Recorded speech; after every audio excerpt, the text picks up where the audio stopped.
It's Amy, and in this video I have the perfect sample to help answer those questions about getting some fullness in our quilt top, especially if we've already done some stitch in the ditch in our quilts and we're getting kind of a rippling effect. And we are going to take a closer look at this. So we're laying it out, and as I rub my finger across, I am pushing fabric ahead of it, and it's overlapping the seam where I've stitched in the ditch. And the techniques that I use to avoid this from becoming a pucker involve the right choice of designs. So if I'm seeing this happen, and to me, for my style of quilting, this is not an issue for me because I know I am going to be doing a random fill swirl kind of thing. If I've already decided how I want to quilt my quilt and I know I'm going to be doing a series of lines going towards that seam, well, then we have problems because our foot is primarily going to be pushing that fabric. So what you want to do is to choose some designs that help ease in that fullness. And really, to say ease in the fullness is kind of a misnomer because this fullness is not really fullness yet. This is just areas where it has not been stitched. Now, one way that some people will handle this fullness is to put their hands close to that area where it's full and pull. And yes, that makes it nice and flat. And when you let your hands go, it relaxes. And it's a great way to handle that fullness. But what you're more likely to do in a technique where you're pulling that fabric flat is that you're going to distort your seams. So all those nice lines where you stitched in the ditch might bow out and look crooked. It's also really, really hard on your hands. So you don't want to do that. So I have stitched a little curlicue in here. So I'm just going to come back out, stitch up in my ditch, and basically divide and conquer. So let's put in a nice little paisley. There's our teardrop. Curves are your friend when you have fullness in your quilts. And also a round foot is a very helpful thing. The round foot helps distribute that fullness. If you have a open toe foot on your machine,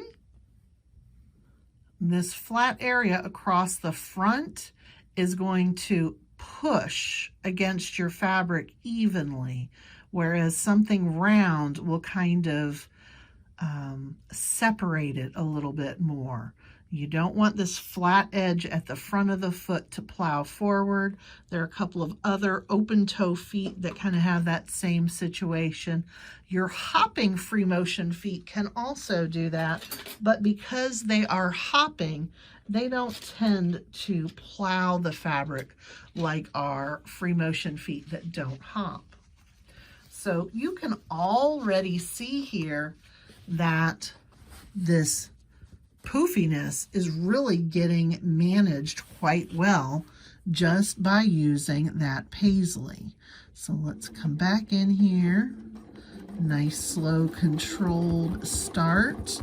And I'm going to use these curved lines to just work around that paisley. And you can see here where I'm coming in between two quilted areas, I don't have any fullness anymore. So now let's come out, and since I am so close to the ditch, we're going to use that same technique over here.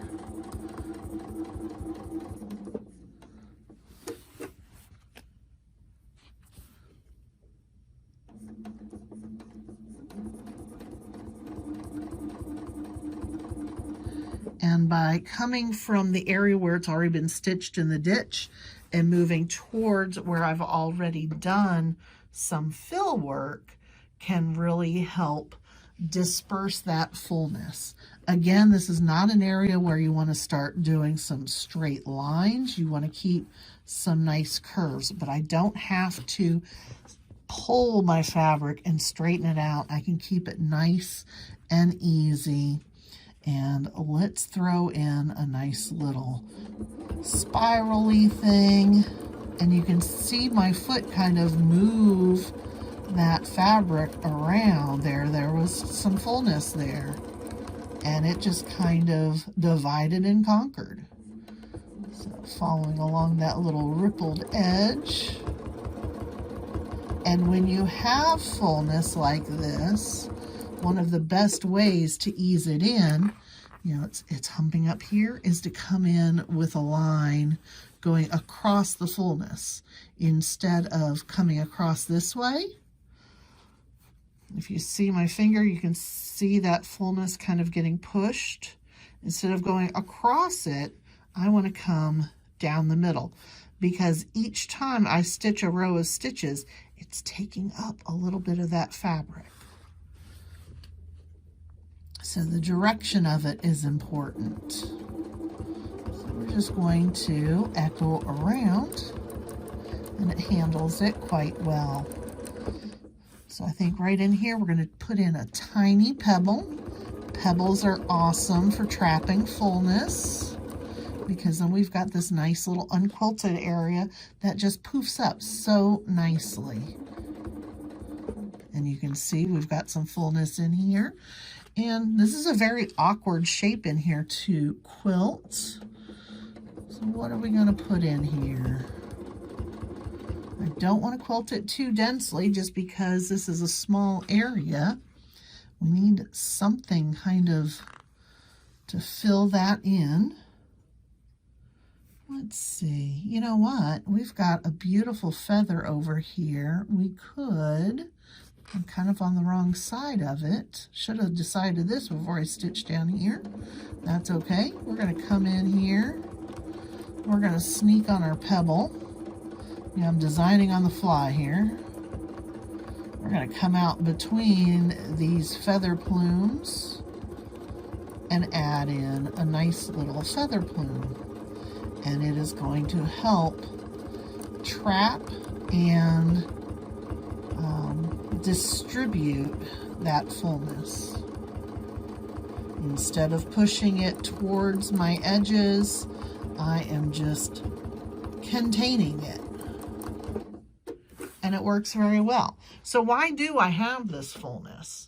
You know, I stitched in the ditch, I stabilized my quilt, but because this is a teaching sample, I also started filling in the fill stitches in some areas and not quilting in others. And so for me, that was my, I won't say mistake. I knew it was going to happen because I had stitched in the ditch in some areas and then done this nice fill work. And as I move the camera, you can see back in here, this is outside that block where I have filled here. Right down below my finger here is that fill we just did. Unquilted area around the block, unquilted here, and quilted back here. So it's just an uneven distribution of my fills. And so it leaves some areas a little poofy and some areas less poofy. But that less poofy area is causing the poofy areas to poof. Hope this helped. See you in the next video. Did you like this video? If so, don't forget to subscribe and hit the bell icon to get notifications of new videos and when I go live. I do go live every Friday at 7 p.m. Bye-bye.